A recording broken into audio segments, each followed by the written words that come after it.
I do think that there's something cult-like about Meghan Markle. Harry's a fool for having got taken in, and I do think he's been tricked, he's been hoodwinked. I don't know whether he realizes that yet. Ah, yes. Another day. Another dissected Sussex headline. This time, it's Vanity Fair's magnum opus, or, as some have poetically likened it, the new War and Peace. All this over two people trying to navigate their lives as private citizens in the glaring shadow of British tabloid culture. Because heaven forbid Harry and Meghan get through a morning latte without someone drafting a 12-page character assassination. Today, we're going to take a slightly different approach. Brace yourselves, because this is going to be radical. Let's give the Duke and Duchess of Sussex a break. I know, shocking. A self-proclaimed expert on matters of the heart chose to use his platform to criticise the Duke and Duchess of Sussex. His words were not just a critique, they were a calculated attack designed to provoke and inflame. His words, dripping with disdain, painted a picture of a couple teetering on the brink of collapse. He spoke with a certainty that belied the complexity of their situation, reducing their lives to a simple narrative of failure and discord. These pronouncements are just the latest in a long line of attacks aimed at Harry and Meghan. The media has long been fascinated with their story, often choosing to focus on the most sensational aspects. These pronouncements, often disguised as concern, reveal a deeper prejudice lurking beneath the surface. It's a prejudice that speaks to our collective discomfort with those who challenge the norms and expectations of society. This isn't about celebrity gossip, it's about something much more profound. It's about how we, as a society, respond to those who dare to be different. It's about a much larger issue. It's about our collective reaction to change, to those who choose to forge their own path, even if it means stepping away from tradition. How do we treat those who dare to challenge the status quo? How do we react when individuals choose to forge their own path, even if it deviates from the well-trodden road? These are the questions that lie at the heart of the Sussexes' story. It's a story that is often overshadowed by the noise of the media, but it's a story that deserves to be heard. It's easy to forget that behind the headlines and the tabloid fodder are two human beings.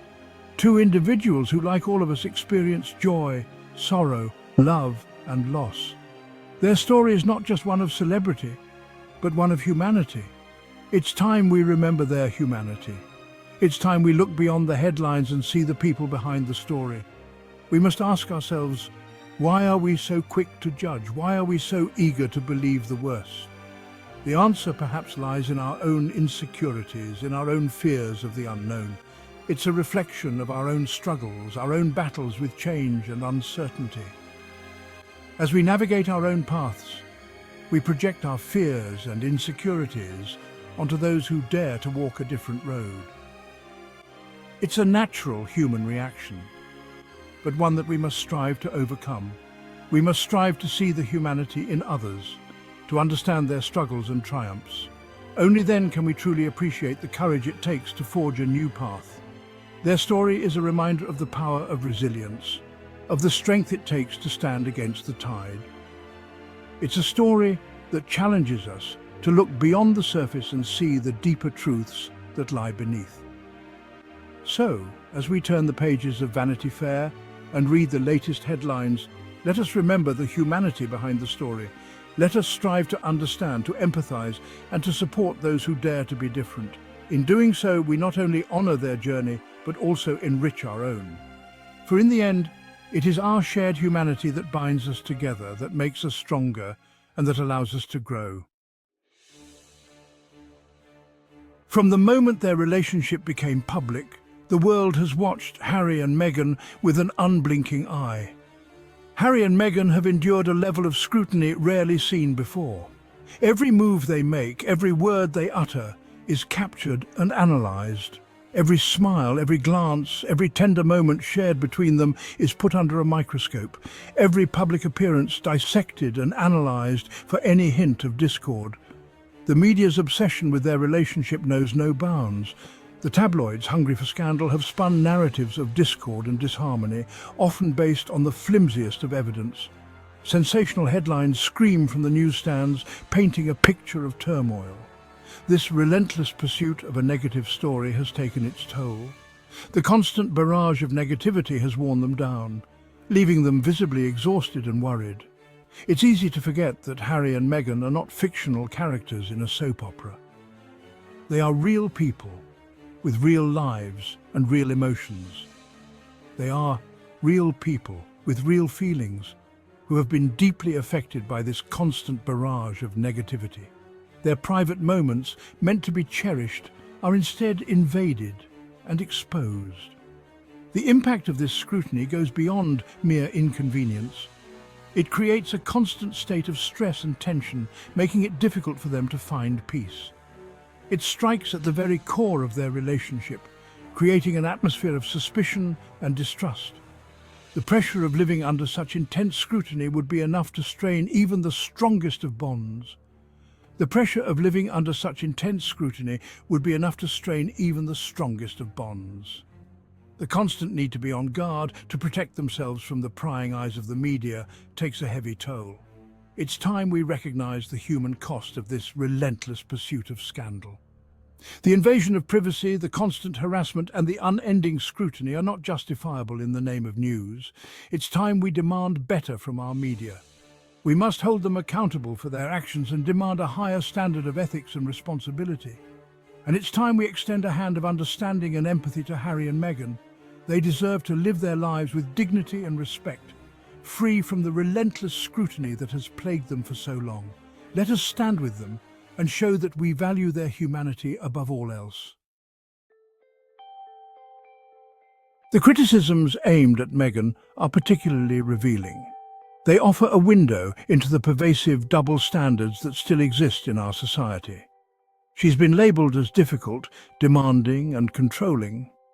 These labels are often thrown at women who dare to assert themselves, who refuse to conform to the passive roles traditionally assigned to them. Yet, one can't help but wonder, would a man exhibiting the same qualities be subjected to the same level of vitriol? Would he be called difficult, or would he be praised for his leadership and assertiveness? Would a male actor transitioning into a new family and a new country be met with the same level of suspicion and hostility? Would his every move be scrutinized and criticized to the same extent? The answer, sadly, is likely no. Men are often given the benefit of the doubt, their actions interpreted in a more favorable light. Meghan's experiences expose a double standard that persists in our society, a standard that judges women more harshly than men for exhibiting the same traits. This double standard is not just about Meghan, it reflects a broader societal issue. This double standard is not only unfair, but also deeply damaging. It undermines women's confidence and discourages them from pursuing leadership roles or speaking out. It sends a message that women who are strong, ambitious, and independent are somehow threatening. It tells young girls that they should temper their ambitions and conform to outdated gender norms. It reinforces the notion that women should be passive, submissive, and always agreeable. This is a harmful stereotype that limits women's potential and stifles their voices. This is not the message we should be sending in the 21st century. We should be encouraging women to be bold, to take risks, and to lead with confidence. It's time we challenge these outdated double standards. It's time we recognize the value of women's contributions and support their right to be themselves. It's time we celebrate women who are strong, independent, and unafraid to speak their minds. We need to create a culture that values and respects women's voices. And it's time we recognize the sexism inherent in many of the criticisms leveled at Meghan Markle. By doing so, we can begin to dismantle the double standards that hold women back and create a more equitable society for all. At the end of the day, Harry and Meghan are just two people trying to live their lives. And yes, they've made mistakes. Who hasn't? But maybe it's time we let them be, flaws and all, because if we don't, the real tragedy here won't be their exit from royal life, it'll be ours, our inability to let people grow, heal, and find their happiness. And isn't that something we all deserve? I'm just saying, folks.